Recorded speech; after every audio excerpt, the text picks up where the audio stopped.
The office was buzzing with Christmas energy, yet, for Clara, the season felt heavy. She sat at her desk, scrolling through her phone, barely noticing the decorations. On her screen were pictures of people she followed online, friends posing in new outfits, holding shopping bags, smiling beside beautifully decorated trees. One post after another reminded her of everything she felt she lacked. "This is not fair," she muttered under her breath. Her notebook lay open beside her keyboard. At the top of the page, she had written "Christmas shopping list."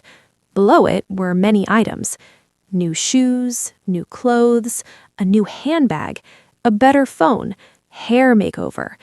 She sighed deeply and leaned back in her chair. Almost all her clothes, she believed, were worn out. Her shoes felt old, her bag didn't look stylish anymore, and Christmas was coming. "Everyone will look good except me," she thought bitterly. Across the room sat Esther, her colleague and close friend. Esther worked just as hard as Clara. They earned almost the same salary. They even lived in similar neighborhoods. Yet Esther seemed lighter. "Clara?" Esther called gently, holding a cup of tea. "I brought you some. I know mornings can be stressful." Clara forced a smile. "Thank you." Esther returned to her desk, humming softly. She had decorated her workspace with one small card that read, "Thank you, Lord." Clara noticed it and shook her head slightly. How can she be so calm? Doesn't she want more? Later that day, during lunch break, the conversation naturally turned to Christmas plans. "I don't even know how I'll survive this Christmas," Clara said loudly, pushing her food around her plate. "Everything is expensive. I need new clothes, new shoes. My wardrobe is a mess." Esther listened quietly. "Sometimes I feel embarrassed wearing the same things over and over. You see people online, they're living their best lives." Esther smiled gently. "Social media shows moments, not lives." Clara frowned easily. "Easy for you to say." Esther took a sip of water. "I've learned to be thankful for what I have. It brings peace." Clara laughed lightly, not out of humor, but disbelief. "Peace doesn't buy shoes, Esther." Esther didn't argue. She simply said, "Contentment saves the heart." Those words lingered with Clara longer than she expected. That evening, Clara went home feeling restless. She stood in front of her wardrobe, pulling out clothes one by one. This one is old. This doesn't fit like it used to. This looks cheap. Soon her bed was covered with clothes, yet she felt poorer than ever. She sat down heavily and opened her phone again. More comparisons, more dissatisfaction. Her heart tightened.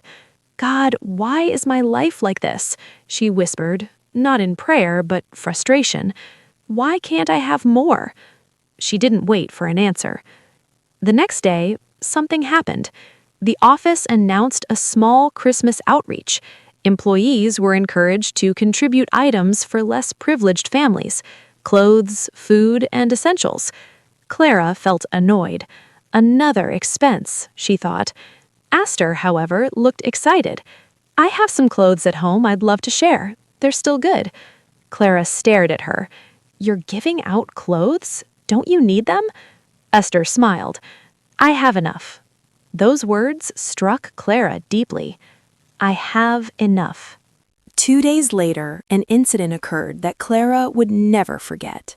On her way to work, she saw a woman standing by the roadside with 2 children. The children wore thin clothes, and the cold morning air bit hard. One of them smiled at Clara and waved. Clara felt something twist inside her chest. At work later that day, she couldn't focus. Her thoughts returned to the children, their thin clothes, their smiles. During lunch, she noticed Esther quietly packing some items into a bag. "What's that?" Clara asked. "Some clothes and food for the outreach," Esther replied. "I added a pair of shoes, too." Clara hesitated. "Are you not afraid you might need them later?" Esther paused, then said softly, Clara, I used to worry like you. I always thought something was missing. But one day, I realized God had already given me what I needed. Gratitude opened my eyes. Something broke inside Clara at that moment. That night, Clara couldn't sleep. She replayed her complaints, her comparisons, her constant dissatisfaction. She remembered the woman and her children. She remembered Esther's peaceful smile. Tears slipped down her face. God, she whispered, this time sincerely, forgive me. I've been blind. I've been ungrateful. She sat up in bed and prayed a prayer she had never prayed before, not for more things, but for a new heart. The next morning, Clara woke up feeling different. Nothing in her life had changed physically, but something inside her had shifted. She stood before her wardrobe again. This time, she saw clothes that had kept her warm, shoes that had carried her through many days, a bag that had served its purpose faithfully. She smiled faintly. At work, she approached Esther. "Can you help me pack some clothes for the outreach?" Esther's eyes lit up. Of course. As they packed together, Clara felt lighter with every item she gave. Christmas Eve arrived quietly. The office outreach was a success. Families smiled. Children laughed. Gratitude filled the room. One little girl hugged Clara tightly and whispered, "Thank you." Clara fought back tears. That night, as Christmas lights glowed softly around the city, Clara sat alone in her room.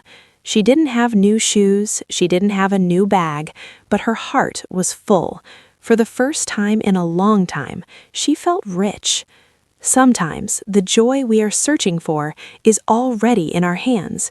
We just haven't learned how to see it yet. Gratitude doesn't change what you have, it changes how you see it. If this story touched your heart, kindly leave a comment and subscribe for more faith-filled stories that speak to the heart. God bless you.